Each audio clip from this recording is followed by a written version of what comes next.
की तरफ आपको ले चलते हैं जिसकी चर्चा इन दिनों हर घर में, देश के हर घर में हो रही है, हर कोने पे हो रही है, क्योंकि बात उन छात्रों से, उन अभ्यर्थियों से, उन बच्चों से जुड़ी हुई है जो आने वाले समय में हमारे सिस्टम को बदलने का मादा रखते हैं।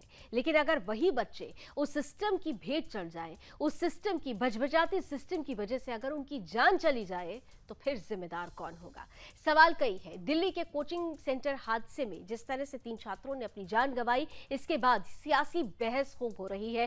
सियासतदां अपने अपने तरीके से, राजनीतिक चश्मे से इस खबर का आकलन विश्लेषण कर रहे हैं, लेकिन आकलन और विश्लेषण से परे जरूरत है एक समाधान की। दिल्ली सरकार एक समाधान लाने का प्रयास कर रही है। दिल्ली सरकार ये कह रही है कि जो कोचिंग्स हैं उन्हें रेगुलेट करने के लिए वो बहुत जल्दी एक कानून बनाएगी। इसके लिए कमेटी का गठन किया गया है, छात्रों से भी सुझाव मांगा गया है। लेकिन सवाल ये है कि केवल क्या कानून बना देने से इस समस्या का समाधान निकल जाएगा? क्योंकि कानून तो बन जाएगा, लेकिन कानून को अमली जामा पहनाने वाले अधिकारियों की पर जो जंग लगी है उसे खत्म करने के लिए, उसे मिटाने के लिए आखिर क्या रास्ता होगा? इसी पर देखिए हमारी आज की ये खास रिपोर्ट। दिल्ली के ओल्ड राजेंद्र नगर में हुई 3 छात्रों की मौत ने आज शासन से लेकर प्रशासन तक के कान खड़े कर दिए हैं।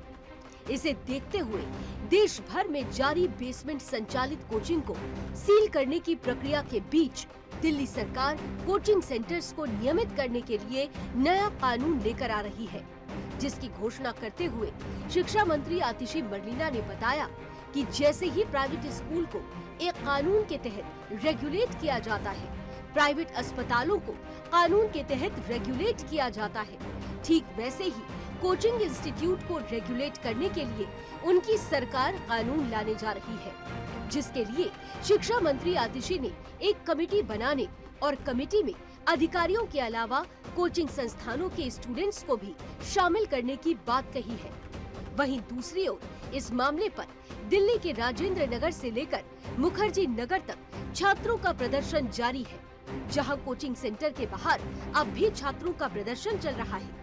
इसके साथ ही छात्रों का एक प्रतिनिधि मंडल आज एमसीडी में भी नजर आया, जहां डीएम से मिले सुझाव के बाद अपनी शिकायतों और सवालों के साथ छात्र एमसीडी कार्यालय में निदेशक से मिलने पहुंचे हुए थे। वहीं इस दौरान धरने पर बैठे छात्रों से एमसीडी आयुक्त तारिक थॉमस ने बातचीत भी की। लेकिन आज इस पूरे प्रकरण पर दिल्ली हाईकोर्ट की एमसीडी टिप्पणी सबसे महत्वपूर्ण रही, जिसने इस मामले पर सुनवाई के दौरान एमसीडी को जमकर फटकार लगाई, जहां जजों की बेंच ने इस मामले को सिस्टम का फेल्योर बताया। इसके साथ ही कोर्ट ने ये भी कहा कि अगर जांच अधिकारी ने ठीक से जांच नहीं की तो ये केस सेंट्रल एजेंसी को सौंप दिया जाएगा।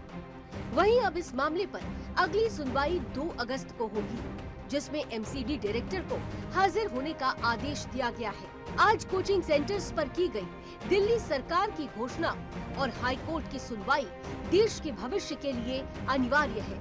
ये यूपीएससी सिविल सेवा परीक्षा में हिस्सा लेने वाले उन सभी उम्मीदवारों के लिए जरूरी है जो अपना सब कुछ दांव पर लगाकर कोचिंग में पढ़ाई करने आते हैं, ताकि उनके सपनों को पंख मिल सके।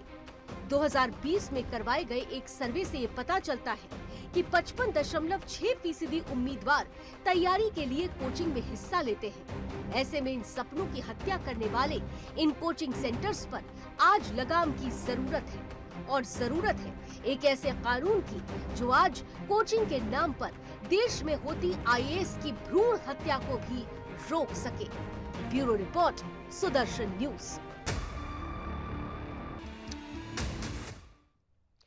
तो कोचिंग संस्थानों को रेगुलेट करने के लिए अब कानून की बात तो हो रही है, लेकिन सवाल वहीं का वहीं बना हुआ है कि जिस कानून को अमली जामा पहनाने के लिए अधिकारियों की चुस्ती चाहिए, क्या वो अधिकारी वो चुस्ती दिखा पाएंगे? क्योंकि बजबजाते सिस्टम ने, गिलगिली हो चुकी व्यवस्था ने जिस तरीके से 3 होनहार छात्रों की जान ले ली है, वो अधिकारियों की व्यवस्था पर नहीं बल्कि अधिकारियों की कार्य प्रणाली, काम करने के तरीकों को भी सवालों के घेरे में खड़ा कर रही है। और इसीलिए हम आपसे एक बहुत बड़ा सवाल पूछने वाले हैं। आज हम पूछ रहे हैं आपसे कि आखिर कोचिंग की लापरवाहियों ने क्या छात्रों की चिंता बढ़ा दी और साथ साथ क्या सरकार को इस पर हस्तक्षेप कर लेना चाहिए। 99% आप ये मानते हैं कि बिल्कुल कोचिंग की लापरवाही छात्रों और उनके अभिभावकों की चिंता का सबब बनता जा रहा है।